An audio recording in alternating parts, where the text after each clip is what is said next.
Ça y est, je vous donne mes cuisses. Qu'est-ce que c'est À ce point-là, bah, montez sur la table, Solène, ça Je tombe bien. retire ce que j'ai dit. On travaille les cuisses, Christophe. C'était tellement direct et franc surtout. C'est n'importe quoi. Effectivement, comment avoir un bon galbe, une bonne tonicité pour travailler ses cuisses et ses fesses, c'est ce que je vous propose dans le reportage. Je vous laisse regarder. Je vous propose aujourd'hui l'association de 2 exercices pour tonifier les cuisses et les fessiers. L'un est un peu plus musculaire et l'autre un peu plus cardio. Allez, c'est parti. La base de ce premier exercice, c'est le mouvement de squat. Vous partez les pieds parallèles, les pieds ont à peu près pour écart la largeur du bassin. On fléchit bien les jambes en ne laissant pas trop les genoux avancer. On stabilise et on remonte en soufflant. Voilà, on essaie simplement de bien contrôler l'exécution avec un travail des cuisses et plus ou moins un travail des fessiers. Au cours de l'exercice, n'hésitez pas à moduler l'amplitude et la fréquence du mouvement. Deuxième exercice, on y ajoute une notion de puissance et d'explosivité et donc de fréquence cardiaque. Même position, le squat, on descend, on stabilise la position. Et lorsqu'on a la concentration nécessaire, il ne reste plus qu'à effectuer une extension. Alors rien ne vous empêche au cours de l'exercice d'accélérer le mouvement. Troisième séquence, cette fois on va y ajouter une notion d'espace et de latéralisation. On va partir les pieds au centre, un pas sur le côté, flexion, extension, et la même chose de l'autre côté. Vous êtes prêts? Allez, c'est parti.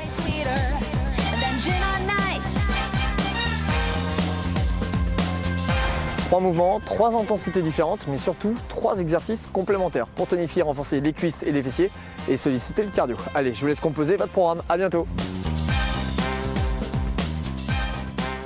Alors, la question que tout le monde se pose, c'est pas sur ce signe qu'on vient de voir, c'est comment on fait pour ne pas trop gonfler des cuisses? J'en perds la voix. C'est une bonne question et j'aurais du mal à vous répondre, très sincèrement. Non, mais très honnêtement, mais pour être très honnête, là on est vraiment sur un travail d'explosivité, de puissance. On va travailler effectivement donc la puissance du muscle du quadriceps, le devant de la cuisse, la fesse, avec une intensité cardiaque, mais on est quand même sur un muscle où il y a une reprise d'appui, il y a quand même un vrai travail et une vraie consistance musculaire. Vous dire que vous n'allez pas prendre en masse, je pourrais pas le dire, ça serait pas vrai. En revanche, est-ce que de le faire une fois, 2 fois, 3 fois, ça sera suffisant pour que vous preniez justement en masse musculaire? Voilà, je dirais que c'est plus du cas par cas. Vous le testez, vous l'essayez, vous le faites en parcimonie. C'est bien de le faire parce que si vous n'avez pas de contraintes au niveau articulaire, cheville, genou, hanche, voire même le dos, c'est quelque chose de bien parce que ça permet d'augmenter l'intensité, ça vous permet de travailler différemment, ça permet aussi de rendre les séances peut-être un peu plus ludiques des fois parce que c'est quand même sympa, il y a un impact. Si on a envie de se mettre une petite, dans le jargon sportif on appelle ça une petite charge, c'est bien aussi parce que vous sentez vraiment le cœur qui s'emballe. Mais où est-ce qu'on met la charge, petite charge? Les chevilles? Non, quand je parle de charge, c'est essayer de sauter et de sentir que la fréquence cardiaque. Avec des poids, on faisait le mouvement. Non, c'est une charge sportive, c'est pour ça que je le mets entre guillemets, dans le sens où voilà, c'est si vous avez envie de vous mettre un peu dans le challenge.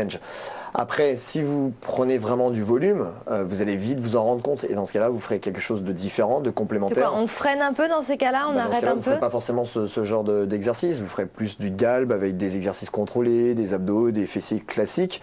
Là, on est vraiment sur un petit challenge sportif quand même pour les gens qui préparent des courses à pied, qui ont envie d'avoir un peu de résultats. Voilà. Mais encore une fois, c'est pas parce que vous allez faire ça que vous allez forcément prendre non plus.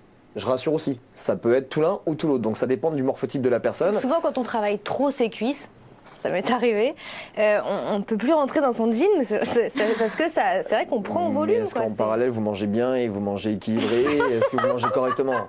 Voilà, il y a plein de choses qui rentrent dans le contexte. C'est aussi ce qu'on l'avait déjà évoqué dans une émission, c'est le transfert entre masse maigre, le muscle, et la masse grasse, le gras. Et c'est vrai que quand vous fabriquez du muscle et puis qu'en même temps vous n'avez pas diminué le gras, il y a forcément un moment donné où il y a plus de volume. Mais après ça dépend, peut-être que sous son jean, Solène était très tonique. Elle a pu prendre On va dire ça comme ça. Je sais pas, elle est pas montée sur la table, donc je pourrais pas vous dire. C'était avant. Allez-y, Solène, montez, dansez. Ah, vous êtes d'accord, Carole? Est-ce que vous parlez, Carole? Est-ce que vous faites des cuisses, vous? Non, moi je ne fais pas ce genre de choses. Moi je suis zen, la matsé, n'est-ce pas? Par contre, je trouve que c'est excellent ce genre de mouvement avant de faire du ski. Ça doit bien préparer.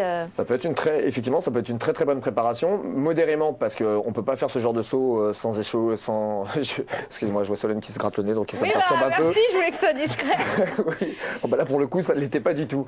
À un moment donné, vous faites ce geste comme ça, on dirait vraiment que vous allez tenir.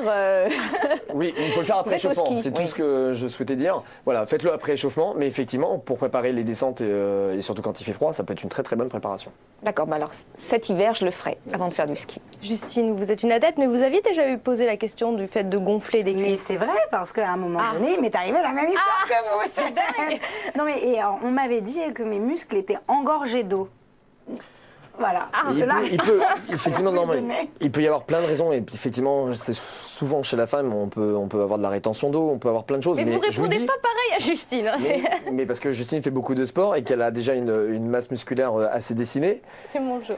Mais je vous dis, je le redis, juste pour que ça soit précis, et c'est souvent l'erreur que beaucoup commettent. Il y a beaucoup de personnes qui se mettent à faire du sport et qui disent je pèse plus lourd. Alors déjà, on sait que le muscle pèse plus lourd, c'est une première chose. Mais il y a aussi plus lourd, hein, apparemment. Non, oui, et il y a une phase de transition qui est très importante. C'est-à-dire que vous allez fabriquer du muscle, donc le muscle forcément il va avoir plus de consistance. Mais le temps que la masse graisseuse, elle change, forcément il y a un volume qui est plus important. Donc il faut une transition. Et là, les gens se disent ah oui, mais j'ai pris des cuisses et ça arrête. Et c'est une erreur. En fait, il faut être patient. Exactement. Et faire attention à son alimentation. Mais ça, il faut prendre conseil auprès de Solène. On peut quand même dire que Jean-Michel Cohen est là pour parler aussi de nutrition hein, sur la chaise bien-être. Depuis cette On en année. a pas mal parlé là en rigolant. Et c'est vrai que c'est un très très bon échange, je pense, parce qu'ils auront une caution qui n'est pas la nôtre et inversement, et ça peut être très complémentaire. Donc effectivement, c'est une bonne chose. D'accord.